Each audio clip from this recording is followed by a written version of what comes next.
Part 8. Grant Robertson. Thank you very much, Mr Chair, and I look forward in the course of the coming days to debating Parts 7 and 8 of this bill. Mr Chair, on Part 5, I want to make a couple of significant points. The first is the question around whether or not Part 5 contributes to the purpose of improving the affordability of housing. And I do want to note that the government, in its tinkering, timid kind of way when it comes to housing, did realise that this was an area that could contribute to improving the affordability of housing.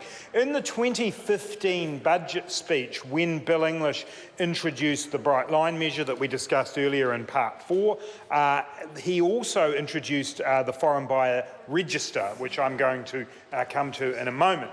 And in doing so, when he made that, when he introduced that in Budget 2015, he actually used the phrase that this was part of a number of measures that would take pressure off the Auckland housing market. So that's what he said. So the government was quite clear that an initiative that started to address the impact of foreign buyers on the New Zealand housing market was a measure not just about taxation, not just about land, but actually easing the pressure on the Auckland housing market, which today, the Minister of Building and Housing has confirmed for New Zealanders is out of control, and it most definitely is. The second thing I want to raise in that regard, Mr Chair, is the question of the disproportionate impact of foreign buyers or speculators on the New Zealand housing market.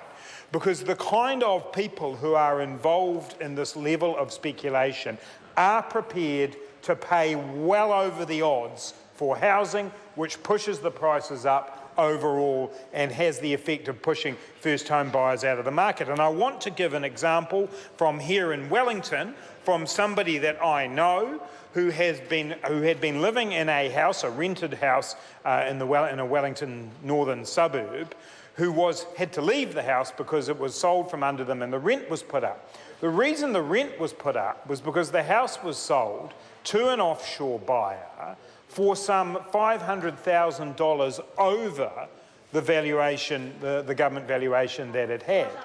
Sight unseen. And in fact, talking to the real estate agent responsible for that sale, he said that within an hour of that property going up on their website, 13 offers had come in, 12 of them from offshore speculators.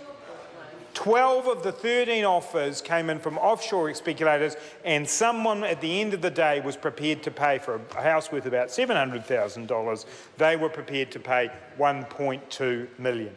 That's the disproportionate impact of an offshore speculator on the New Zealand housing market, often with capital accessed at a much lower rate, or capital that they want to shift quickly out of the country that they're resident in. The New Zealand housing market represents an opportunity for speculation, and it is that speculation that is driving up property prices and is pushing first home buyers out of the market. So this Part 5 is a measure to improve the affordability of New Zealand housing.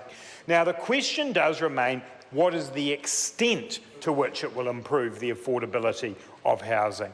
And this is obviously a very live debate, because the government, as I said, in Budget 2015 decided that it would announce, as part of its desperate attempt to look like it was doing something in the housing area, a foreign buyer data register.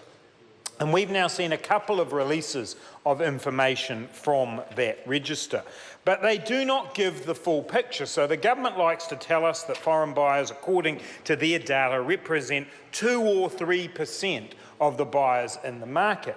But a closer analysis of the statistics reveals that there is a giant fudge going on here by the government. So in the last data that was released, they told us that sales of houses in the last year was 2,300 of them went to non-residents. People who, as has been described to us today, are not people who've come here. These are people who do not have a right to live here, who don't live here, who have no intention of living here.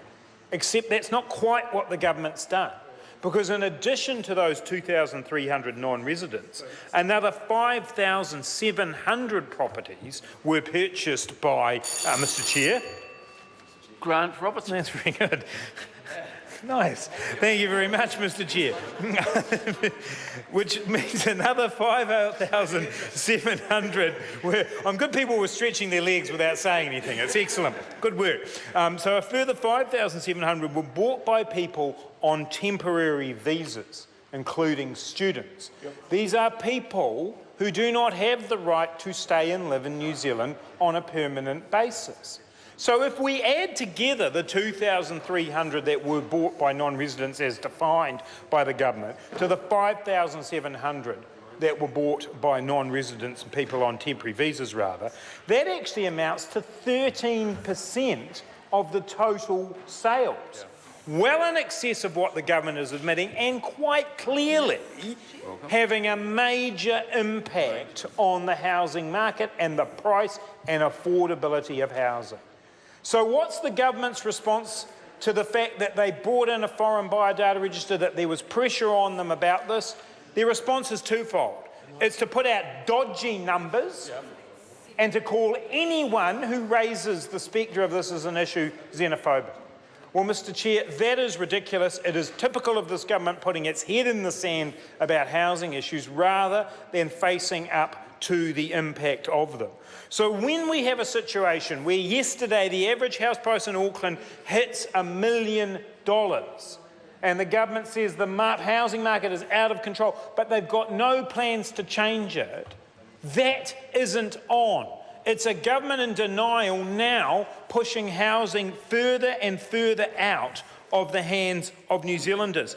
And Mr Chair, if you want to know the impact of foreign buyers, of speculators in the housing market, of the lack of supply from the government, Bill Rosenberg from the CTU has calculated that if average wages had increased at the same rate as house prices in the last few years, the average wage would now be $69 per hour instead of $29 per hour, if the rate of wage increases had kept up with the rate of house price increases.